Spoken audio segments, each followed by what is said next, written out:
meeting is being held in conformance with the Sunshine Law. Notice of time, date, and place has been furnished to the Bergen Record and the Ridgewood News. Notice has also been posted on the bulletin board of the administration building. Will the clerk kindly take the roll? Mayor Giordano. Here. Mr. Brennick. Here. Ms. Sarah Drake. Here. Mr. Martinello. Here. Ms. Smith. Here. Ms. Wingate. Here. Everyone kindly rise for Pledge Allegiance. Pledge allegiance to the flag of the United States of America, to the republic for which it stands, one nation, under God, indivisible, with liberty and justice for all.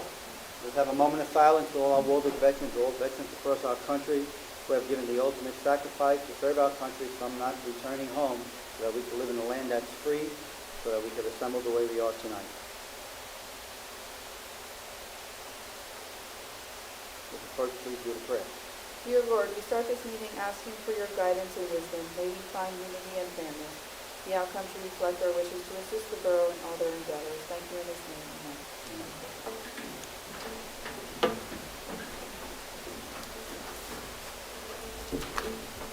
We started something new in January that we look to each other and just say hello. So, hello everyone. Hope you are trying to stay warm in this building tonight. It's not as cold as outside, and the weather hopefully is breaking. Under my report, I just have a couple of items. Number one is I want to thank the council members and, of course, my wife that came with me to the Ramadan ceremony. That will be discussed at length by Councilwoman Angela Smith. Also, you'll, council, each one of you will get an email from me next week. I have a situation that I need your opinion. It's about something that's going on in Waldwick. Nothing serious, but it's something that I would like you to just let me know which way you'd like me to pursue with this. So you'll probably get something either Friday or Saturday, or probably Saturday. And that's all I have to report. Financial Administrative Committee, Mr. Martinello. Thank you, Mr. Mayor. Municipal budget talk has begun and is continuing, so I have a few updates just for educational and some background information. So structure of the budget. We talk about the budget in three pieces. One is the general budget, which covers our day-to-day operations, salaries, operational costs for the budget for the town. The second is the capital budget.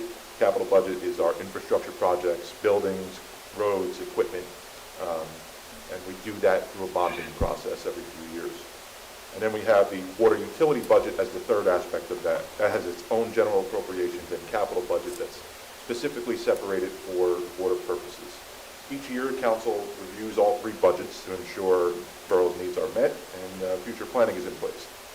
We try to keep taxes as low as possible, despite the statutory costs that are increasing, but those things have to get offset somewhat. For the 2025 financial overview, our general appropriations were roughly $16 million, which excludes schools and counties taxes. The reserve for uncollected taxes were $977,000, and our debt service was nearly $1.7 million in interest that we pay on principal for the bonds. The surplus used last year for our 2025 budget was $2.5 million that we used to balance that budget. I'll explain that in a couple seconds here. Our total revenues for the town were $58.8 million. Sounds like a lot, but unfortunately, $35 million of that go toward the schools, and another $5 million go to the county, which leaves the borough with about $18 million in revenues. When you look at our total expenditures, including the schools and everything else, it's $57.2 million. So that left us an excess revenue of $1.6 million. Sounds good, right? But you have to factor that we put $2.5 million in from surplus. So when you look at that, we had a reduction in surplus again this year of $900,000, which is continuing the trend that we've seen for the last 3 years, resulting in a depletion of that surplus fund. So for educational purposes, surplus grows when you have excess revenue exceeds the amount that you use to balance the budget. For the past decade, excess revenues has been steady at about $1.6 million per year. Expense growth versus tax revenue is where you really get the change. Expenses are rising faster than tax revenues increasing, right? So from 2015 to 2025, as an example, in 2015, our appropriations were $13.7 million. And in 2025, those were $16.5. So that's a difference of $3 million. Our tax levy for the borough was $8.7 million back in 2015 and $9.9 million in 2025, increase of only about $900,000. That's a $2 million difference, right? So that starts eating into your surplus that we have. So the borough has kept its tax rates down over that period, but at a cost of depleting the surplus. So what are our options? What do other towns do when you don't have a surplus? Maybe you reduce cost of services, or you raise taxes. Borough constraints, we can't deficit spend like the federal government. I can't borrow money to just pay it, just print more, right? So we have to balance our budget, and we have to be fiscally responsible. So what's our actions? Budget requests, we have to look at everything under a scrutinized eye and be fiscally responsible with every contract we negotiate. Likely, we'll have to increase taxes as usual, but maybe a little bit more than in past years. And we have to look at new ratables, pursue other new sources of revenue, such as the redevelopment project down on Harrison Avenue, and other ways from excess or other fees that we do through the borough. The capital requests and expenditure caps have to be discussed, but so in recent meetings, we met with Police Chief last time we were here. He talked about the capital requests for the borough. We had a meeting last week with the DPW superintendent for his capital request, and I know the fire department met with Councilman Brennick and submitted their request into the borough for their capital. We have to aim to keep that capital expenditure around $1.9 million, which was what we did last year. Clearly, we have more requests than $1.9 million that have come in, so we have to make some difficult, tough choices as a council. And that schedule will go as following. Next week, we'll have the initial draft of the operating budget from Colleen, Tatiana, and Kelly, and we'll share that with our audit team for tax and expenditure cap calculations on what we're allowed to increase and charge. At our 2/24 council meeting, we'll have a full presentation of the capital expenditure request and the recommendations for keeping that capital at a lower number. And at our March 10th council meeting, we'll have the presentation of our initial operating budget and, fingers crossed, our water budget as well, including our capital improvements and potential financial options around those water improvements, maybe talking about the IBEN. Key takeaways for the council and the residents, as we talk about it here: the borough faces rising expenses and slower tax revenue growth, leading to surplus depletion. Just remember that. Maintaining low taxes is required using additional surplus, which is unsustainable long-term if you start looking at the math. We have to be fiscally responsible. We have potential tax increases, and new revenue sources are essential. Capital expenditures must be capped, and not all requests will be filled, for sure.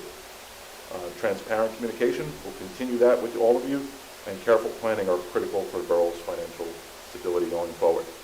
We're not as bad as some would think, but we're not as good as others will think. That's what I would say. So we do have to be very cautious in our budget this year. That's it, Mr. Mayor. I know later tonight we're going to talk a little bit about the road paving from Administrator. Well, I think what's going to happen with this budget this year is everything is going to be wants and needs. What you want and what you need, you get, what you want. We'll have to look into it and think about it.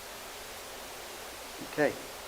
Fire and Police Protection Committee, Mr. Brannick. Thank you, Mr. Mayor. Just a couple small items. We received a letter of resignation from one of our members, Joseph Trotta. He's going on to other endeavors, and I wish him the best. We had a house fire a couple of weeks ago in Walbrook. It was rather extensive. However, although there was damage to the house, none of the members or the residents of the house were injured. It was a quick stop. It was multiple towns came in for assistance, and they all did a great job. So I commend them all. And I just wanted to say thanks to Joe for a really good explanation of what needs to be done. I think a lot of times people don't realize how extensive this process is, and I think he gave a very good explanation. But I'm done.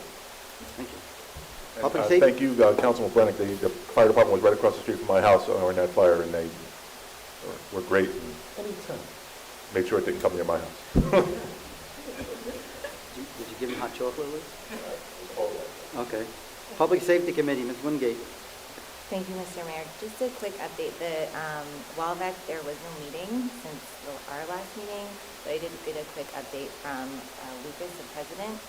He went to the Waldo Fire Department meeting last week, and they were working on the onboarding process for 5 new members, and so once that's completed, they will be all set with drivers as far as drivers goes, just to follow up on what I mentioned last week. And then also he just let me know that there was 28 total calls in January, and there'll be another meeting next week that I'll go to, so I'll have more updates then. Thank you. Thank you. Recreation and Health Committee, Ms. Smith. Thank you, Mr. Mayor. The Board of Health doesn't meet again until April 16th, so I will report back after that meeting, which I will be attending. I did want to talk about the Ramadan, Welcome to Ramadan celebration that was hosted by the Waldo Public Library. And I wanted to particularly thank, and make sure I get their names right, the Waldo Library Director, Lori Ann Quinn, and the Youth Services Coordinator, possibly Director, Jennifer Kelly Maloney, for creating a welcoming space for everybody. And we probably had over 80 people in attendance, which was really well attended. It was also attended by our police chief, Troy Seifert, myself, Councilwoman Wingate, and Mayor Giordano. And we also had county guests, so the county commissioner was there, as were the county executive was there, as were 4 county commissioners. And just to relay a funny story, the county executive has his security detail, and the mayor was asking Troy, police chief Troy, as he came in, who they were, and he said, that's the county executive security detail. So he looked at Chief Seifert and he said, well, you're mine. So the other thing I wanted to say is there was a resident of Waldwick who is Muslim, and he got up and he shared an experience that happened. When he came to Waldwick, it was right before 9/11, and he probably was the only Muslim family living here in Waldwick. And they were a little fearful about how things would be taken. He had children in the school at the time, and he very graciously shared with everybody in the room, which was more than just people in Waldwick, how welcoming Waldwick was to his kids and to them. And that continued. He is still a Waldwick resident, and he encouraged people in the room who were not from Waldwick to move to Waldwick, since we were a welcoming town for all. And I thought it was a great story to share. So just wanted to pass that on. The other thing I want to mention, and I see Stan over there, is the Waldwick Chamber of Commerce is having their 5K and 1 mile fun run walk. I've done the walk before, I don't know about the run, and registration opens next week on President's Day. So they are looking for runners, they are looking for sponsors, and whatever we can do. It's a great Waldwick event, really well organized, and just want to thank Stan and the Waldwick Chamber of Commerce for it's the 18th annual that they're putting on, so thank you, Stan. All right, thank you, Mayor. Thank you. Because of the way the building was designed with ice dams on the roof, so our DPW superintendent said that it's always been an issue when it snows like this. It shouldn't cause extensive damage, but hopefully we will just stay on top of that. The elevator, during the last quarterly inspection, we identified a preventative issue, so we have approved a fix for that. When you move on to the police department, there are a bunch of light fixtures out, so they've been approved to be repaired this past weekend. The ambulance corps building, the DPW will be installing an interior door there. And finally, the pistol range, they should be installing the equipment that we've been waiting for this week, and there will be an on-site meeting scheduled for next week to catch up on the status. Thank you. Thank you. Our administrator. Thank you, Mr. Mayor. I will save my remarks for the road paving program, which we will be going over as part of the budget information that we'll be sharing this evening.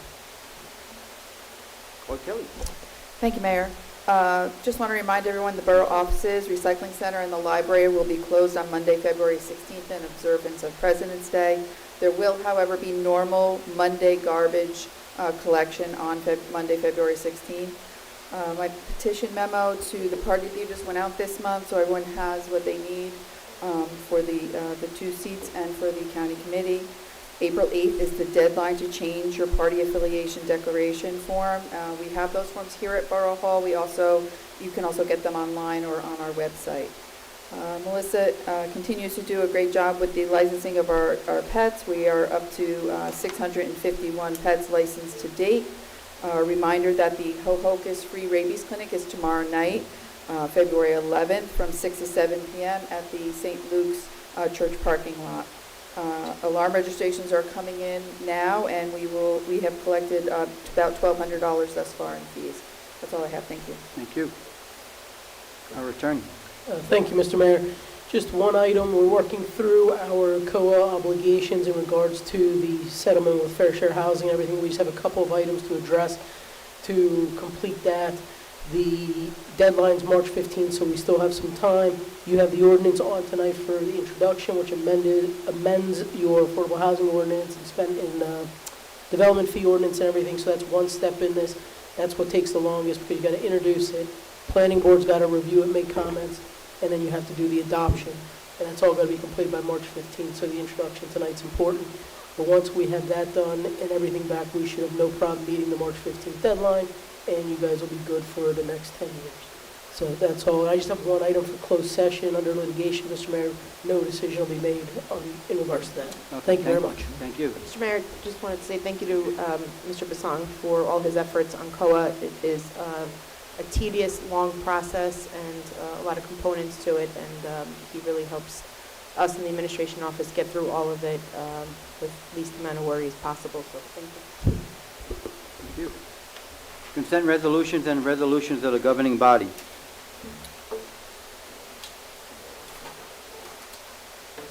Be it resolved that the following resolutions herewith listed by consent, having been considered by the governing body of the Borough of Waldwick, are hereby passed and approved. 2026-64, approval of consent. Policy votes. A, Jen and Paul Rimels request to use Pavilion A on May 2nd from 11 a.m. to dusk for a birthday party with alcoholic beverages being served.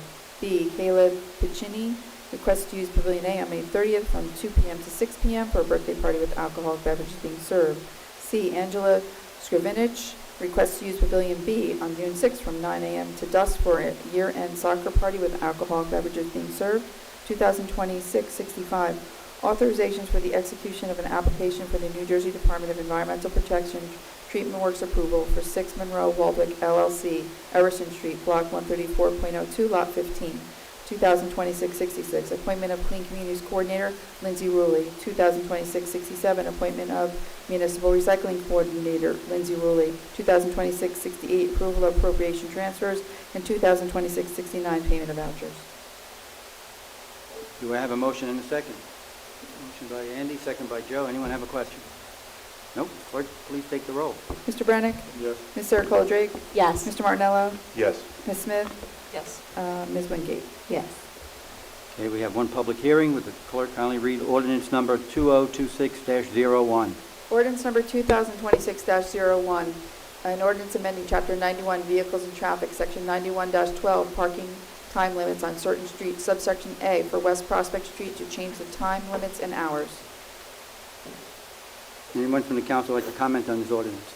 Would you like to do it like you did last week? These recommendations were put forth by our chief of police, and it pertains to the area that has become rather busy with all the small businesses that we have in town. And so in order to keep the cars moving there regularly and giving patrons the opportunity to be able to park, run in, pick up what they need to do, have lunch, we have limited that parking time to a half hour. Anyone else? If not, I close the council's comments and open to the public. Anybody from the public would like to comment? If not, I close the public's comments and ask for a motion and a second to pass this ordinance on second reading and that the clerk be authorized to advertise it in local legal newspapers as required by law. Motion and a second. Motion by Courtney, second by Angela. Clerk, take the roll. Mr. Brennick? Yes. Ms. Sarah Coldrake? Yes. Mr. Martinello? Yes. Ms. Smith? Yes. Ms. Wingate? Yes. Okay, we have one introduction of ordinance. Clerk, kindly read ordinance number 2026-02.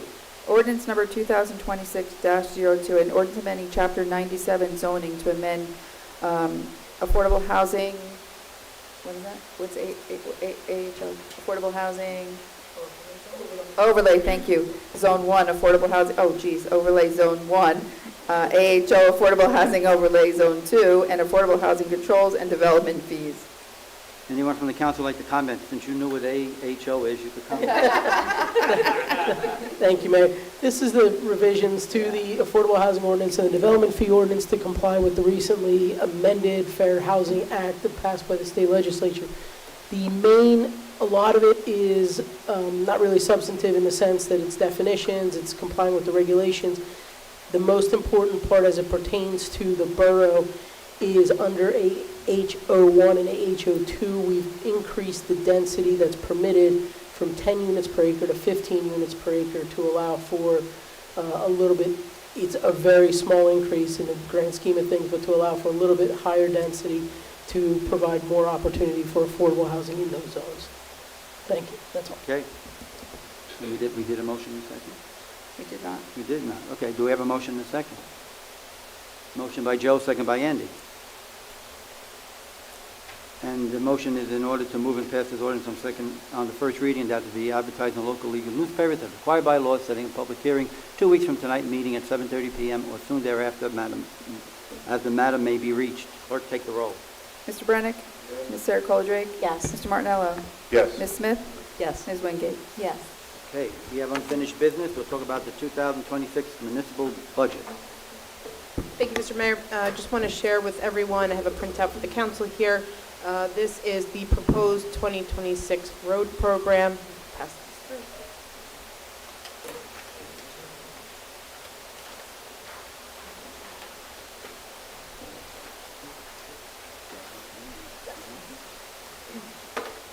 Just a little background, as everybody knows.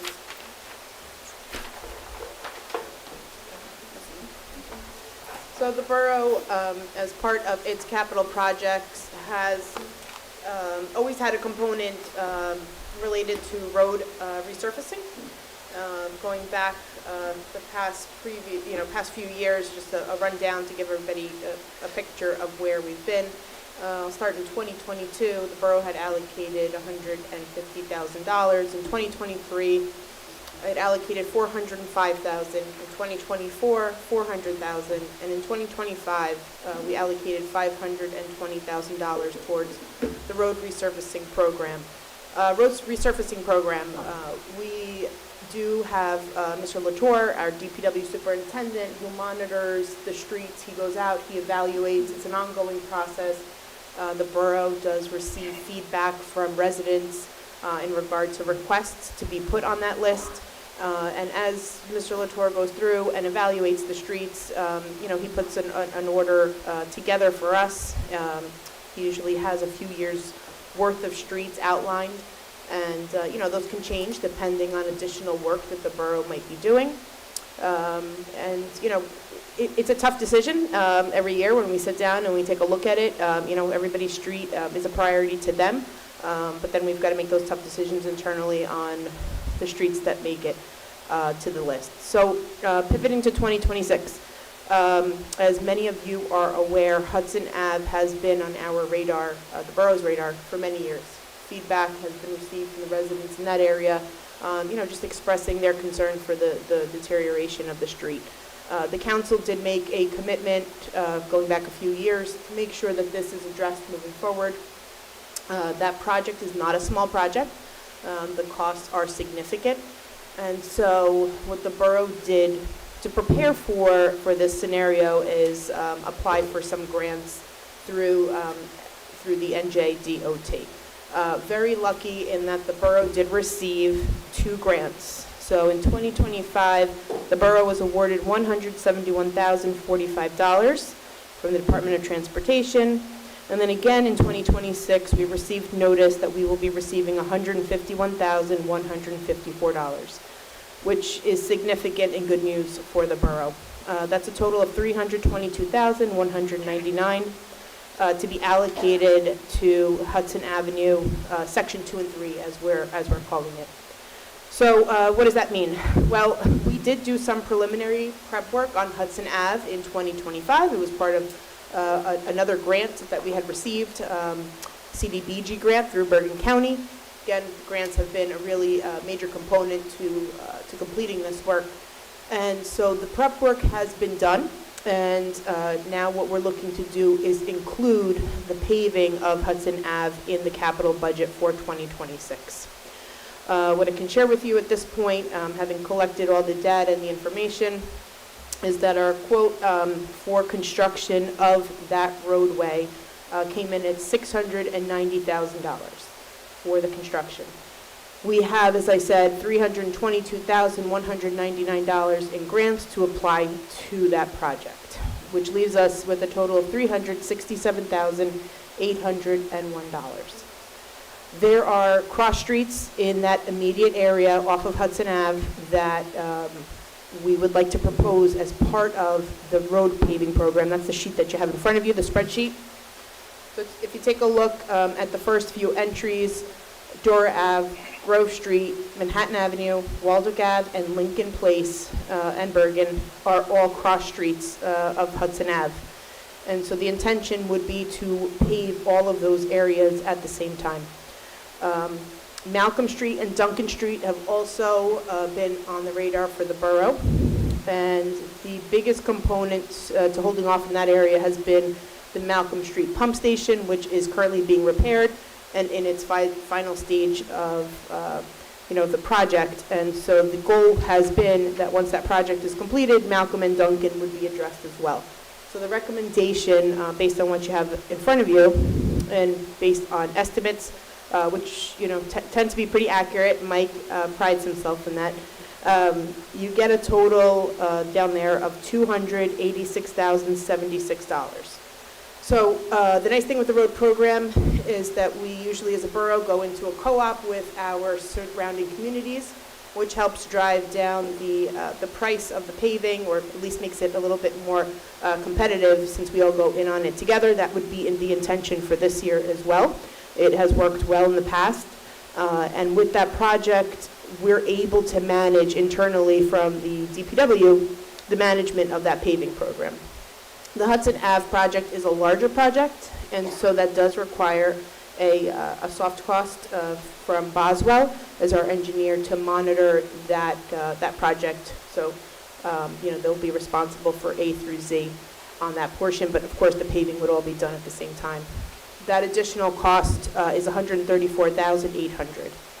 So one of the things that we do, and Colleen and I do, is we review previous capital accounts to see what's available. We estimate as best as we can on capital, but in some cases we wind up lucky in that we haven't overexpended or expended fully what has been allocated.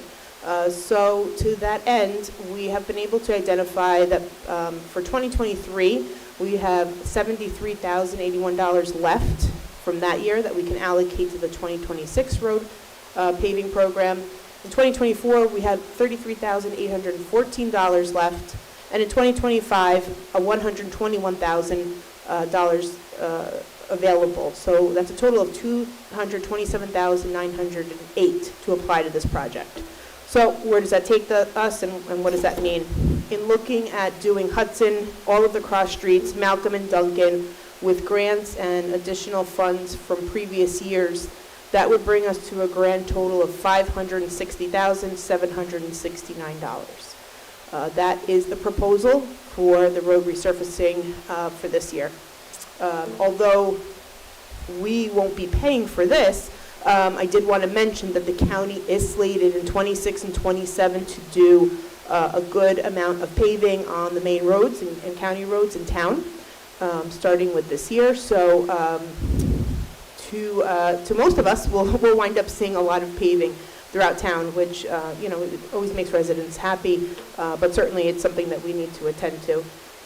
So that's the overall picture. I'm happy to take questions, any feedback, comments, concerns that you have, and if you need me to repeat any of these numbers, I'm happy to do that. But this would take us, as I mentioned, 2025, we did allocate $520,000, and we're recommending $560,000 for 2026. streets. Yes, we can share the street, once it's been approved by the council. Right. Anyone have a question? Question, Yes, yeah, so Malcolm and Duncan aren't cross streets of Hudson, right? Correct, though that's in the Yeah. vicinity, but, different area, but both have been conversations for the past few years before the council. Okay, just to be fiscally conservative and throw it out there, I would consider maybe taking those two off this year, considering we keep taking from our surplus and we're trying to cut funds this year. And I think it makes the most sense to do Hudson and all these cross streets, but I welcome any other opinions. And I just want to mention, we did have Brady and Lindbergh on this list, which Yeah. I had asked Mike to remove in trying to, cut down that number. So- Yeah, it just seems like we're gonna spend $561 this year when we're trying to cut costs. Last year we spent $520, so that's just my proposal. And we allocated 520 last year, but we had 121,000 left over from last year, which we would be applying to this year. So we did over allocate last year. Anybody else? Okay. Thank you very much. Anybody have any other questions for Tatiana? Please be free to send her an email, and she can discuss everything with you. Any other unfinished business we have? No? New business. Anyone have new business from the council? No new business. Okay. Public comments. Anybody from the public would like to say something? Please come up to the microphone. State your name only. Please do not give us your address. If not, we have we have some people in the TV land? Go ahead. Nobody. Okay, do I have a motion to go into close? I'm sorry, we have one person? Ted, did you have a question for us?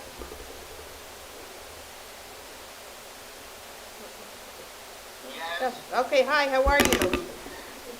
Very good. Thank you for taking my question. Of course. In the numbers that you talked about concerning the road paving, I understand that there was $500 some odd thousand. I understand. But does that number come down because of the leftover from previous years? Right. Yes. Yes. So we're just, that money has already been, we have that money available to us, but we're just reallocating it to this year's project. So Ted, the 586 you get, the 560 you get to by taking the total cost minus the money left over from previous years, that gets you to the 560. So the net number is 560, which includes the credits from prior years. Thank you. You're welcome. Anyone else? Anybody? Nope. Do I have a motion to go into close? Motion by Joe, second by Angela.